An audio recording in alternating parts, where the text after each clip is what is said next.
red, little red. Ego big, little legs. Skinny kid with plenty. All right, we got the Nuggets might be screwed by Rusty Buckets.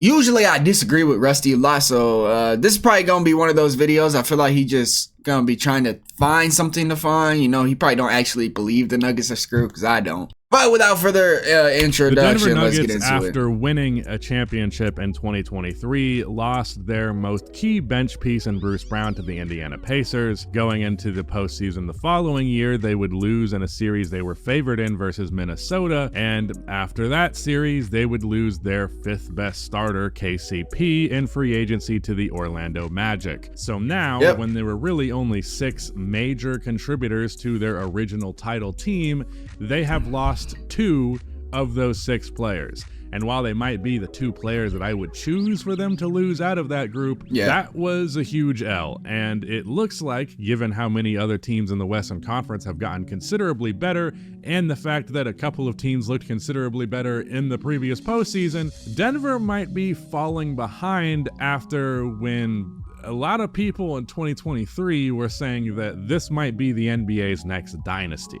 Ha! I got you now. I'm your long-lost evil twin, and now I'm going to steal your data, including your internet history, IP address, and I'm going to All right, go get your money, Rusty. The 2023 that was a sponsor, title. right, by the way. So they lose Bruce Brown, and I immediately felt like that was a huge loss, but one that could be recouped by your younger players developing and making up for that. It did work, bro. Peyton Watson came in. Christian Brown got more minutes. I feel like he was replaced fine. I do think that Reggie Jackson wasn't good enough, though, to replace Bruce. Players being primarily Christian Brown and Peyton Watson. Unfortunately, that didn't really happen. It did happen. What are you talking about? Was a disaster offensively. Whoa! Oh, hell no, bro. Peyton Watson was nice. In the playoffs, Christian okay. Brown still managed to be fine enough, like a passable rotation player, same as he was when he would play in 2023. Bro, don't disrespect Peyton Watson. He's playing more minutes, and he goes from a passable rotation player to someone that you're playing a lot, to the degree where it's not as much passable. Losing KCP is huge for them as well. That's true. Specifically in the three-point shooting department, because the Denver Nuggets are bad at three-point shooting for the most part. Like, percentage-wise, they're fine, but they were towards the bottom of the league in three-point volume. Actually, not just towards the bottom of the league, they were at the very bottom of the league. They shot 32% of their shots from outside when the league average is 36%. Okay. Again, good. They also got Jokic, though. Like, Jokic is one of the few players in the league that could actually play through the low post in the modern NBA. Good percentages. But that low of volume, it means that you're going to be playing the math game against a lot of other teams. And while the Denver Nuggets' identity offensively has been stoked on their ability to finish in the paint, you know, there's a certain degree where you need to be able to hit a three-point shot. And we especially saw in that Minnesota series without Christian Brown, or not without Christian Brown, without Bruce Brown, rather, they had no ability to score in the paint because of Rudy Gobert playing help defense off of Aaron Gordon. So then when it came to the three-point shooting, it was like maybe Michael Porter Jr. could hit one, maybe KCP could hit one here or there, and maybe Jamal Murray could hit one here or there. Jokic was actually forced to take a bunch of three-pointers. I feel like they just didn't shoot good in that entire series, bro. Porter did not play good at all. Jokic really wasn't shooting that good from three. And Jamal was having a rough series too. He's usually comfortable with, because of the fact that their three-point rate was so low and the paint got locked out. Even against the Lakers, they didn't shoot that good. A risky endeavor for Denver to attack to the degree that they like to, then you have to bank on your three-point shooting, and they really don't have much to bank on there. The big theme of this video and covering— that's sad that we just, I don't, but people just forget about the mid-range. Like, if you don't shoot a three or score the paint, you just can't score. Like, what? Their fifth starter as well, because this is a team that was already kind of thin. Like, yeah, I harp on the importance of depth a lot, but the thing with Denver in 2023 was they essentially just had 6 starters. You know what's crazy? I actually think Denver might be better this upcoming season than what they were last year. I think last year they were bad. Like, Reggie Jackson as the backup point guard is not going to work, but I feel like they got some solid young players, and Julian Strawther and Trey Alexander. for the backcourt alone. And then you still got Christian Brown. I don't know if he's going to start or not because you have Russell Westbrook now. I feel like they're not bad. I think the De'Ron Holmes injury hurts, though. And then 2 tolerable bench pieces, those being Christian Brown and Jeff Green. Like, they could play 19 to 15 minutes in any game and it would be okay. But Christian Brown was playing Bruce Brown. God damn it. Bruce Brown was playing starters minutes multiple times, closing in different lineups with them. And Russell Westbrook now had a solid, like, top 6 players, like as solid as it gets, they were able to win in spite of the fact that their 7th and 8th and 9th man was not anything to write home about. However, now they don't have that 6th starter. And okay, this video is probably recorded. It was posted 3 days ago, but he's probably been working. Bro, they have Russell Westbrook.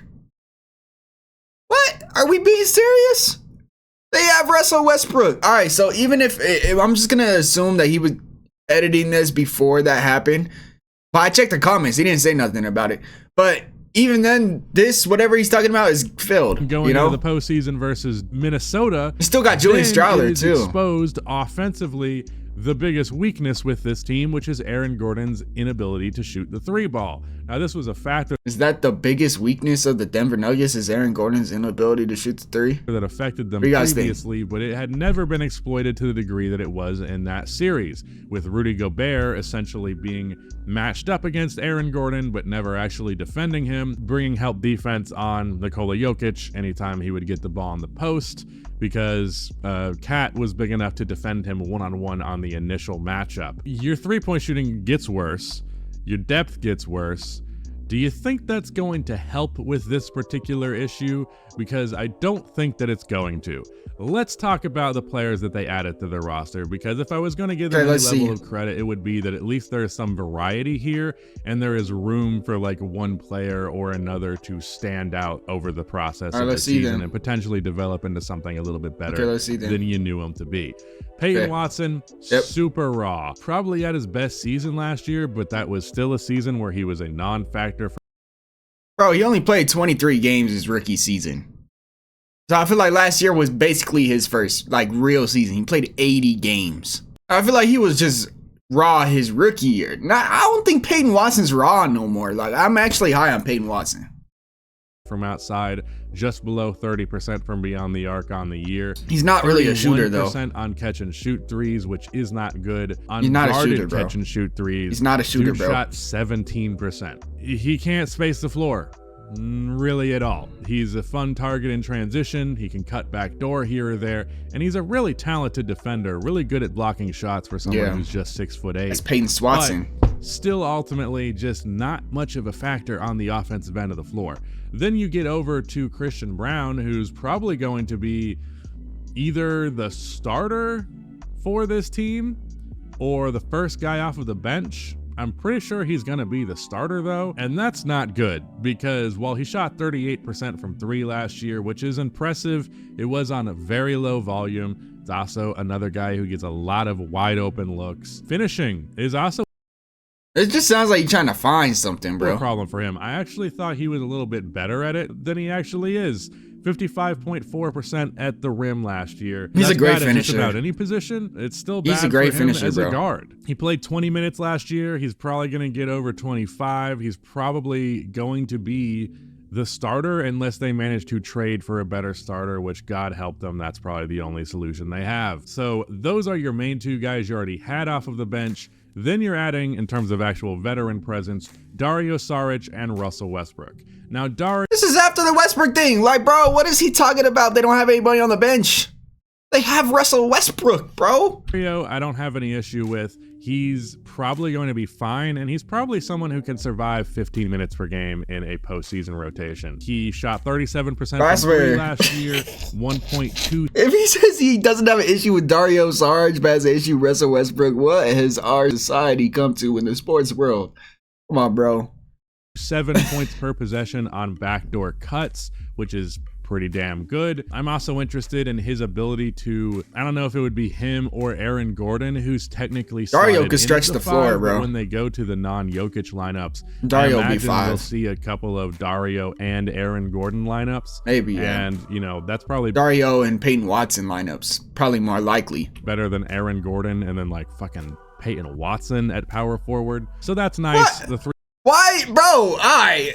Man, this Rusty, you're sleeping on Peyton Watson. I'm telling you, three-point bro. shooting would be improved. Still not going to win with that lineup, but ideally, if you can make it just a little bit less. I honestly of an think L Reggie not to have Jackson just Jokic wasn't on the good floor, last year. That would be cool, and I think Dario can contribute to that. Russell Westbrook is a complete fucking wild card on this roster. I honestly am not quite sure what Denver's game plan is here with him. The thing is, he could be a obviously starter, has bro. positives, and when you look at his tenure with the Clippers, he got a lot of his weaknesses under control. Yeah. I think that's primarily just due to the reduced role, but like games where he would just shoot the ball way too much, or games where he would just turn the ball over. He does way do too that, much, yeah. Games where he would just be a cone on defense.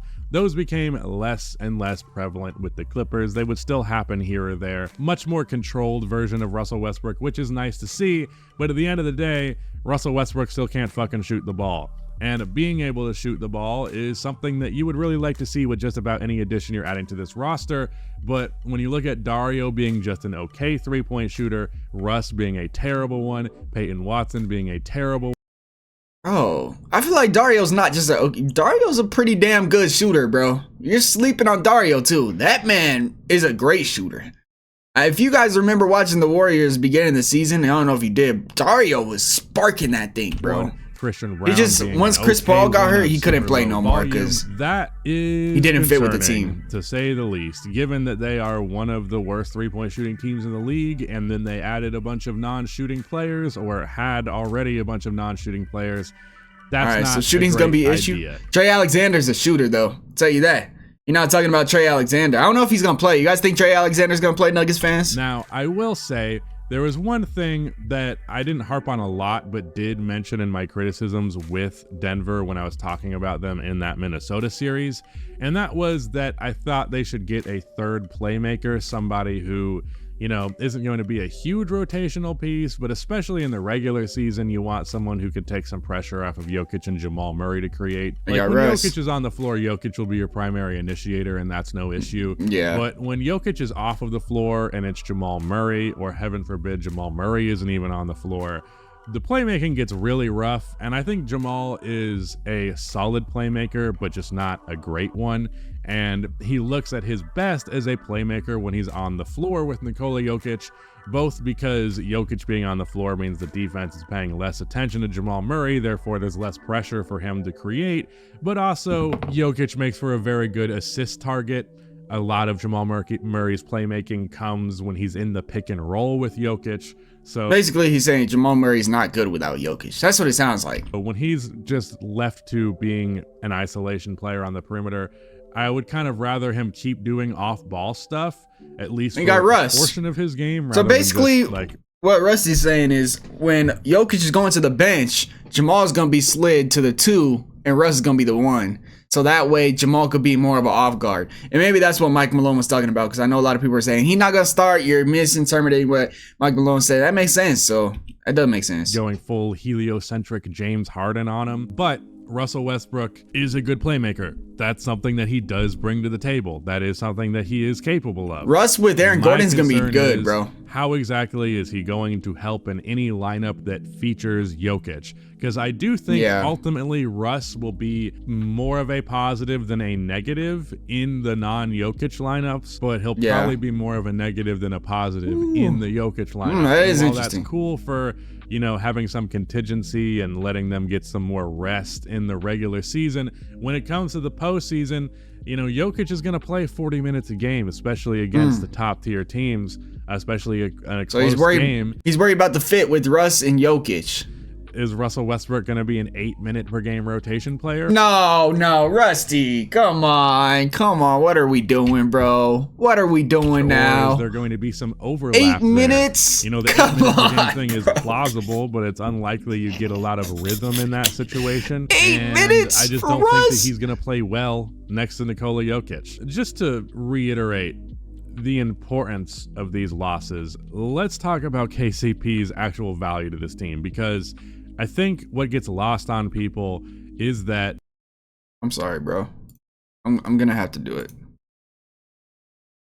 I don't know that they matter more than superstars, but I think the supporting cast is basically just as important as a superstar. Because yeah, superstars are harder to acquire. That's the first step you want to do. But in terms of actually what impacts winning basketball when the rosters are assembled, you really can't just say, hey, we have the best player in the series, therefore it's over. That obviously didn't work versus Minnesota when they were facing a team that was super deep, including having a sixth man of the year who had a huge impact on the series. Losing depth is a bigger hit than it used to be. Like, KCP is probably not a top 50 player, definitely not a top 35 player, and losing him shouldn't be that much of a penalty, or at least it wasn't about a decade ago. But losing someone like KCP now makes a huge, huge difference. Whether it be that Minnesota series, or if you look at the 2024, that's gonna hurt them the best. I think the reason that they won is they just had a cast of they lost their best perimeter defender. They lost one of their best shooters. And instead, you have a bunch of guys who can play defense but can't shoot, or can play make but can't shoot. Well, then you're getting into risky territory. KCP shot 40% from three on 4 attempts a game last year. He was 86% they lost one of their best three-point shooters, efficiency. bro. One of the best guard defenders in the entire NBA. He was up for all defensive considerations. He has a plus 1.4 estimated. Literally, they lost their best 3-and-D wing player.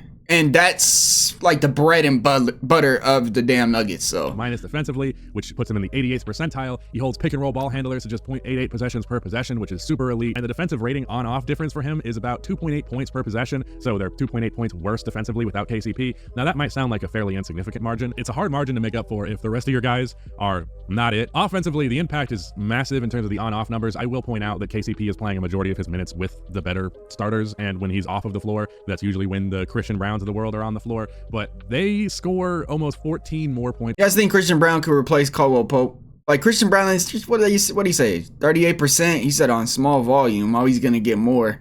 38% from three is not bad, bro. For somebody like Christian Brown, who's primarily known as like a slasher, in my opinion. But 38% from three, and he's a good defender. He's young. He's got energy. Could he replace Caldwell Pope? I think so. Caldwell Pope's getting a little bit older, bro. Like, I remember Caldwell Pope on the Lakers wearing an ankle monitor. It feels like 10 years ago. I don't even know how old KCP is, but it's per 100. Christian Brown's young. With him on the floor than they do without him. That is not good. That is a big problem. And I don't know that it's as extreme as it looks on paper here. Assuming KCP's off of the floor in this previous season when they couldn't sub in Bruce Brown, you know, it's probably Christian Brown or Peyton Watson, who, as we have mentioned, huge offensive liabilities. So you're subbing out a guy who can hit his shots. Christian Brown's not a huge offensive liability. Now, you could argue that with Peyton Watson, but not Christian Brown. It gets them for guys who just absolutely can't. One of those guys is going to have to be your starter, so you're immediately just dropping off offensively pretty significantly. You're going to see a dip defensively, even if Peyton Watson and Christian Brown can play defense. I don't think they're... Honestly, I think the Nuggets starting lineup might get a little bit worse, but their bench is going to get better. That's really what I'm seeing. Because they're losing Caldwell Pope, but they're plugging in Christian Brown. It's not that much of a loss. I think Christian Brown could carry his own weight. But then you add Russ on the bench with Dario Saric, along with Julian Strawther, along with Peyton Watson. Maybe Trey Alexander could get some minutes, and then you could stagger Aaron Gordon and Jamal Murray on the bench at the same time. I think that they're going to have more depth, but their starting lineup isn't going to be as effective. So it's going to be a new look for KCP, them. Maybe they could be going into next year. That's plausible, I suppose, but it's not something I would definitely bank on. The big wild card, though, that I do think that I'm personally betting on that I think could be the savior of Denver this year is Julian Strawther. I really like Julian going into this previous season because of what I saw from him in the Summer League. I attended the 2023 Summer League, and I was like, man, Julian might be the guy who makes up for the loss of... Bro, he averaged 15 points a game last season. Whoa. He only, to be fair, he did only play in like blowouts. Bro, he averaged 15 points a game. Whoa. I did not realize that. He didn't shoot that good. I don't think he can quite make up for the loss of Bruce Brown and KCP, but he's a three-point shot creator, a decent enough playmaker, ball handler, a good floater game inside the arc. I think there's some reason to believe he can be a mid-range threat as well. Just really a three-level scorer. The problem was, in the minutes he actually played in the NBA, he was very good at actually creating a shot, but not very good at actually putting that shot in the basket. And that is an interesting situation and archetype to have of a player. Because, like, you're clearly displaying shot creation skills, and you're getting good looks out of your individual creation. And that in itself is impressive and not easy to do. But once you actually get the shot off, it needs to go in, because at a certain point, you can create all the fancy space you want. If your shot's going to break, the defense isn't going to give a fuck. In 50 games played last year, he averaged 11 minutes, only recorded 10 games where he shot above 34% from three. You got to factor... Hold on. He did not average 15. I think that was a summer league. Why the hell did it say 50 games played, averaging 15 points a game? Like, he did not average 15, bro. I was gonna say. That man was born in 2002. Oh my God. 4.5 points a game.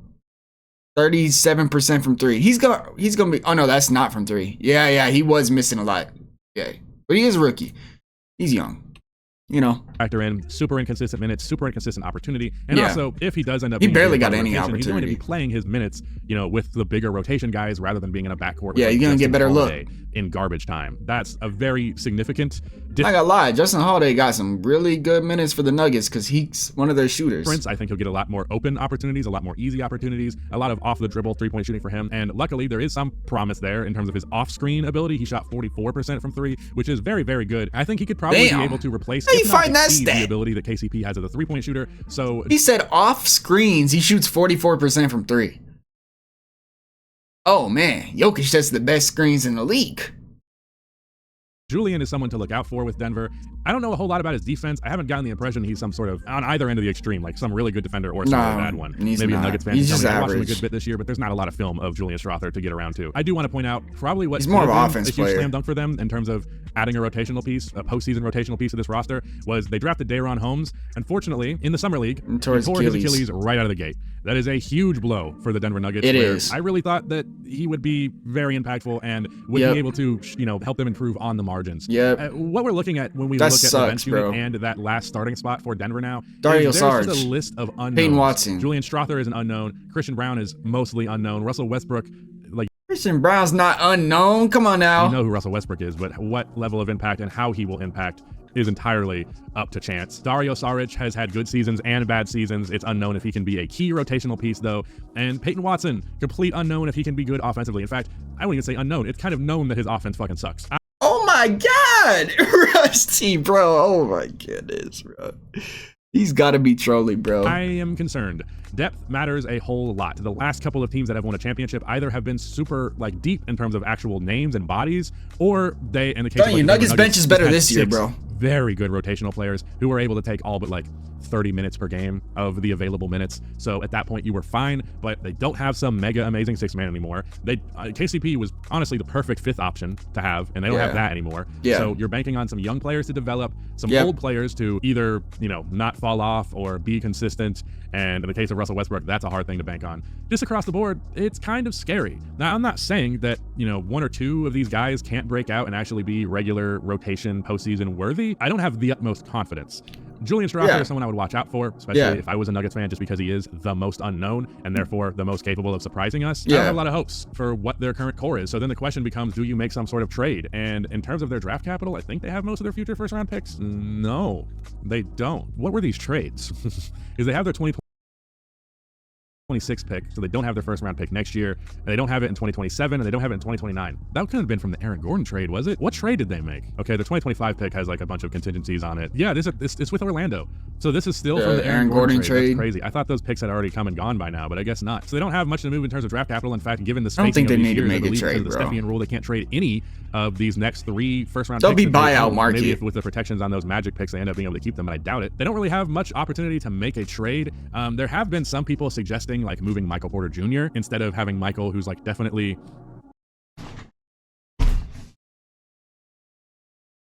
Why would you trade Michael Porter Jr., bro? You literally just said their issue is shooting, and then you trade your best shooter away. That doesn't make sense. Plus, Michael Porter Jr.'s potential is off the charts. Why the hell? No, that's the one player you don't trade. You don't trade Porter Jr., you don't trade Gordon, you don't trade Jokic, and you don't trade Jamal. Those are the 4 people you don't trade. I think if you trade somebody, it'd probably be Christian Brown mixed with Russell Westbrook. That's really what you're trying to do to get another shooter. But in my opinion, I don't think the Nuggets need to make a trade. Do not trade Michael Porter Jr., please. Don't do that. A nice fourth option, if you could get back for Michael like 3 genuine bona fide good rotational pieces, that could be interesting. No. I don't love it. I like Michael Porter Jr. on this team, but I also understand where that logic comes from. Because unfortunately, as good as he may be, he can't be 3 NBA players. I don't know what that actual trade looks like, but bro, Nuggets fans, I need you guys in the comments. Nuggets fans, I need you guys in the comments because, bro, obviously I'm not the biggest Nuggets fan, But I still think that they're really good, and I still believe in. I've seen Julian Strawther's potential last regular season, reacting to him. Bro, he looks nice. Summer League, he looked great. I believe in Julian Strawther. Christian Brown has his moments where it's just like, all right, man, he looks really good. He's shocking me. All right, and then you add Russell Westbrook.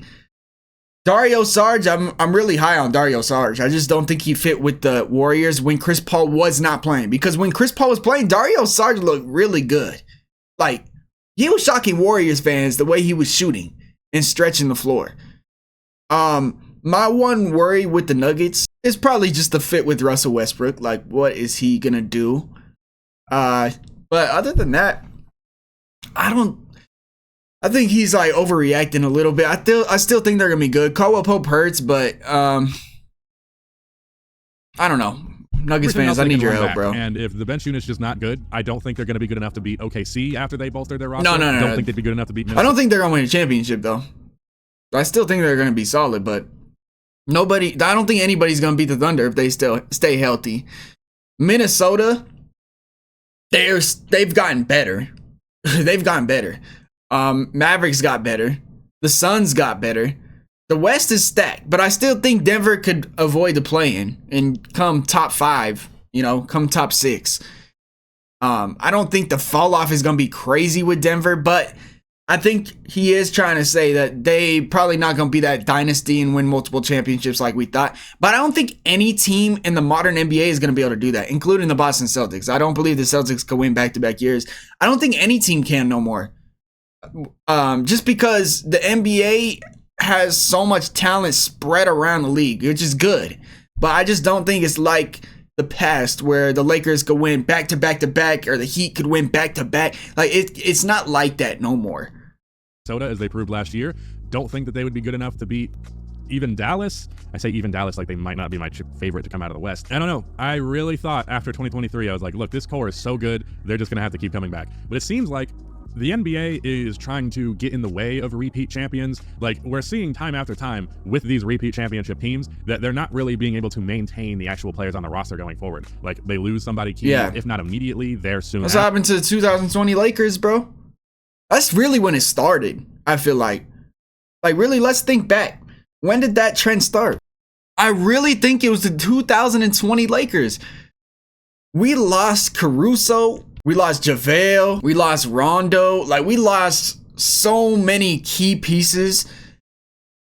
And it just, we weren't the same. Even though I think we should have won the next year against the Phoenix Suns and AD got injured, and that's why we lost. I still think losing that core is just, look at it now. I mean, the Warriors, they didn't really lose their core in 2022, did they? But Clay got injured. Wait, no, we didn't, bro. Yeah, the Warriors didn't lose their core until now. But other than that, like, most of the teams that won, the Nuggets lost Bruce Brown. Celtics didn't lose nobody. I'm just talking, bro. I guess my logic don't make sense. After, was it the year or the year after? Maybe it was the year after, but the Lakers lost Alex Caruso. Yeah. I think it might have been the year after because they let him go so that they could bring Russell Westbrook in, I believe. But they let Alex No, that's not true, bro. That's not true. We let Alex Caruso go because we didn't want to pay him. We wanted to pay Talen Horton-Tucker because the Lakers believed in him over Alex Caruso.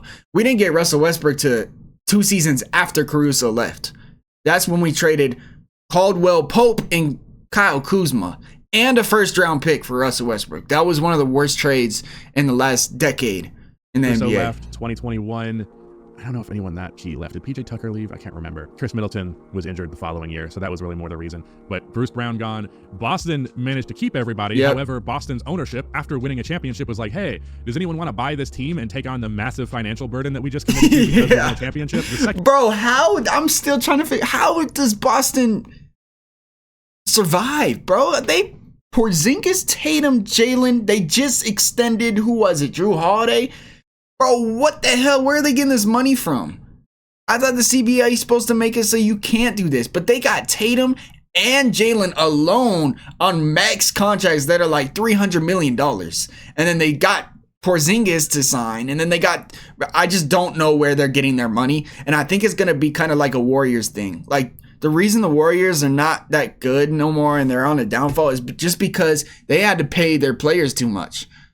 They had to, the Steph Curry, Jordan Poole, Draymond Green. That killed them. And that's the danger now, is when you win or you get all team or all NBA, you got to pay them their extension and then you're done. You can't make any more signs and you can't. That's why I honestly think Warriors GM stepped down, bro, because he knew that this team financially wasn't in a good situation. So that's why I said I don't think the Boston Celtics gonna repeat, bro.